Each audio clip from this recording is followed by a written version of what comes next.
Hey guys, in case anyone who isn't family or friends is watching, my name's Alberto.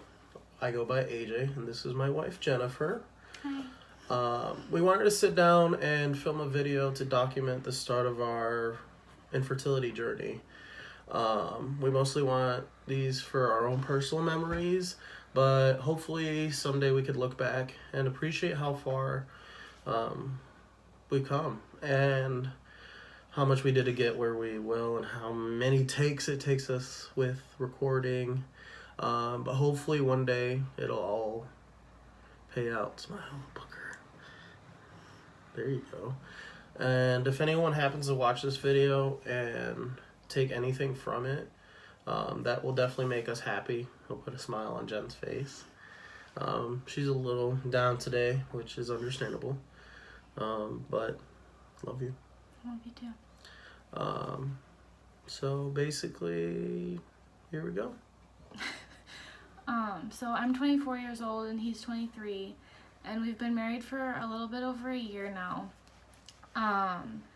And when we first got together at the end of 2014, beginning of 2015, we started talking about family because we both have always known we wanted to have big families, and we both knew that we wanted to have kids, not necessarily at a young age, but we didn't want to wait a really long time to have them, you know.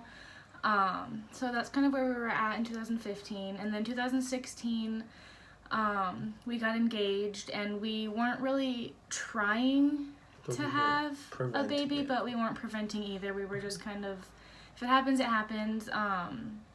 Because we knew we were getting married. We knew we were both graduated. We knew we both had good jobs. Like, why try to prevent it if we know it's what we want in the end anyway, is kind of what our thought process was. And then in 2017, we started trying.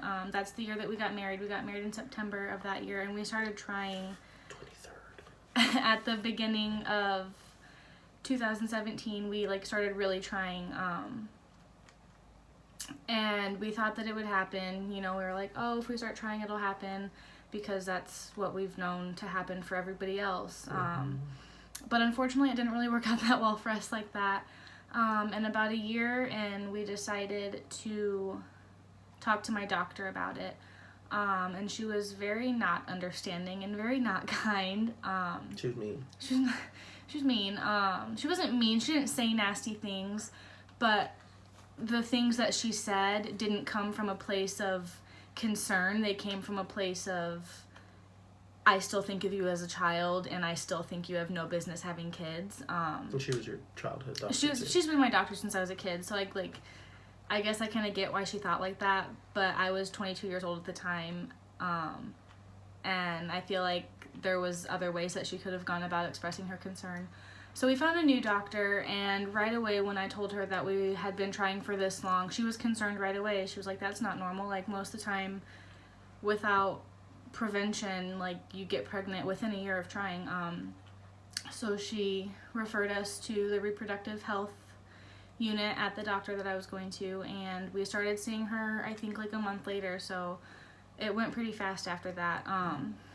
And we found out that I have PCOS, which is polycystic ovary syndrome, which I can talk all about in another video if anybody's interested, because every time I try, my words get jumbled, and it frustrates me to try and explain all these big words and things. But basically, I don't ovulate on a regular 30-day cycle like most women do, which makes it really hard to get pregnant, because if you don't ovulate, you can't get pregnant, and if I'm not ovulating consistently, I can't track my ovulation, which makes it harder for us to know when to try, and, you know, fun stuff like that.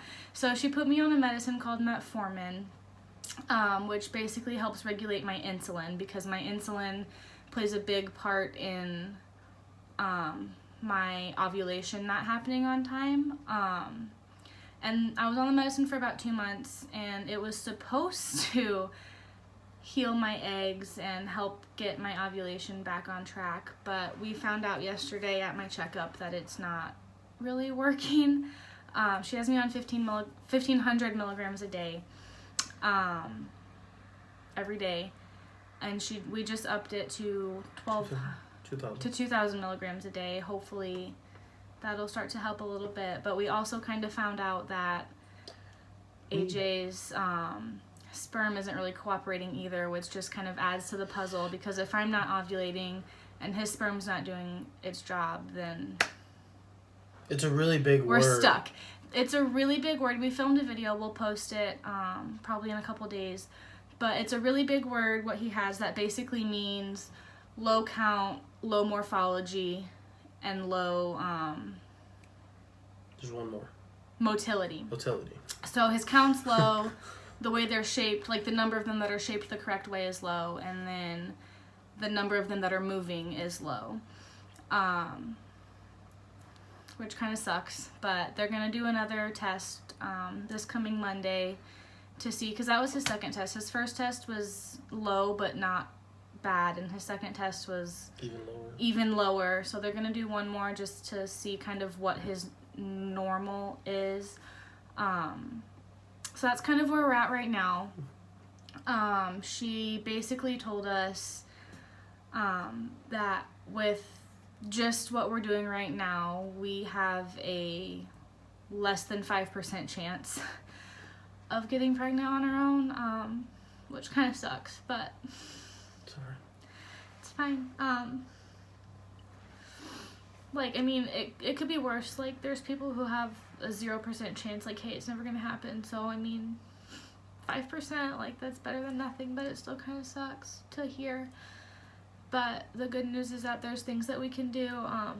We talked to her yesterday, our doctor, and she suggested that we could try IUI, which is just artificial insemination. So basically he gives a sperm sample, they doctor it up and make sure it's, you know, the best quality. The best that they can give, and then they put it in me.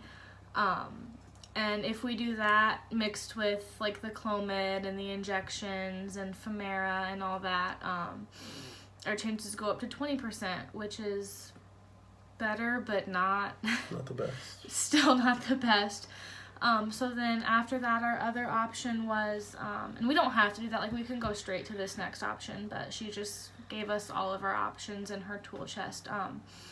But if that doesn't work, or if we decide to not try that and skip it, then our next step would be IVF, which is scary, but our chances are so much better. With in vitro, our chances are 60 to 80% of achieving a pregnancy, which is a lot better. Still not 100%, but I don't think we'll ever get to 100% certainty. Yeah. Like, I don't think that's possible. So I'm okay. It's really hard for even healthy people to do that. So I'm okay with the 60 to 80%. But basically, what they would do, like skipping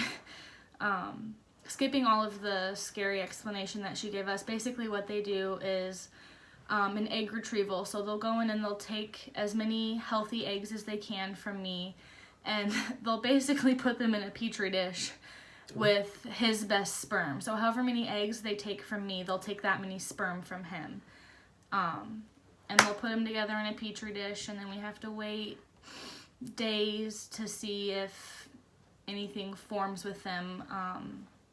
And then if any embryos form from my best eggs and his best sperm, then they take those and they put them directly into my uterus. And then I'll also be taking medicine, obviously, to help keep my uterus from assuming that a baby is gonna be in there. That way I don't start my period. So that's kind of where we're at right now. We're kind of at a standstill until we get his test on Monday. And then they want to do ultrasounds on him and blood work on him and all the fun stuff that I already got to do. You get to do it now. But we're kind of at a standstill until that happens. We're hopeful, but we're also kind of bummed. Because, I mean, everyone around us, not everyone, that's dramatic.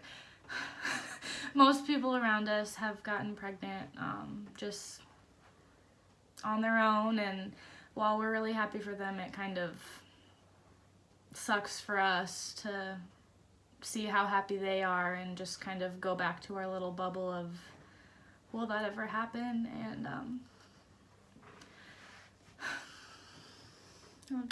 We're hopeful that it will, but it just kind of sucks to see everyone around you so happy and so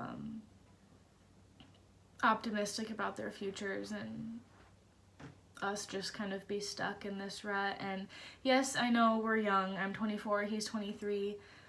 That does get kind of old to hear, because while we are young, we're also at the age where we should be most fertile, and it kind of sucks for people to not really understand that just because we're young doesn't mean that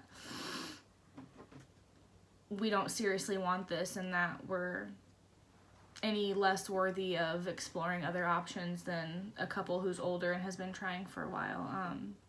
This is getting kind of rambly, but I'm just kind of venting. I don't know, how do you feel about it? I just think that it's tough, like Jen said, to hear and see people around us, family and friends, having children. I mean, don't get us wrong.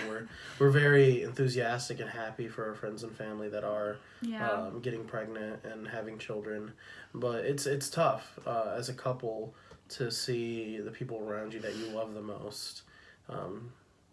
Just it happens to them, and you want it to happen to you, but it just can't. But that's what I'm here for Jen, and she's here for me. And science is here for both of us. Science is here for both of us. And that was nerdy. It's true. And we're just going to stay hopeful. And I think... Yeah. Our doctor told us we had every right to be hopeful, and that she wouldn't tell us. She wouldn't tell us to be hopeful if we had no chance. So we are hopeful. It just... It's hard not to get emotional about it, because it's hard not to think of myself as a failure. I know that's not true. I hate when she says that. But I mean, like, women were put on this earth to carry children, and it just kind of sucks to hear that you can't do that on your own. Stop. All right. Sorry, well, I'm done now. I'm gonna take a deep breath. I'm gonna go back to work and love on all the kids at my job, because she's a preschool teacher. Yeah. I get to mess with money. I work with it. So.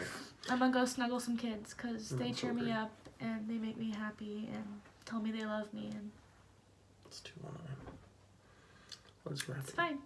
We're gonna do it. We're gonna get through it, and we're gonna keep posting updates and hope for the best. Yeah, we're gonna hope for the best and hope that this helps anyone who didn't understand to understand kind of where we're coming from. And if anybody happens to watch this, like, if we're not just talking to a camera in our room for no reason, like, if anybody watches this, we'll see you guys next time.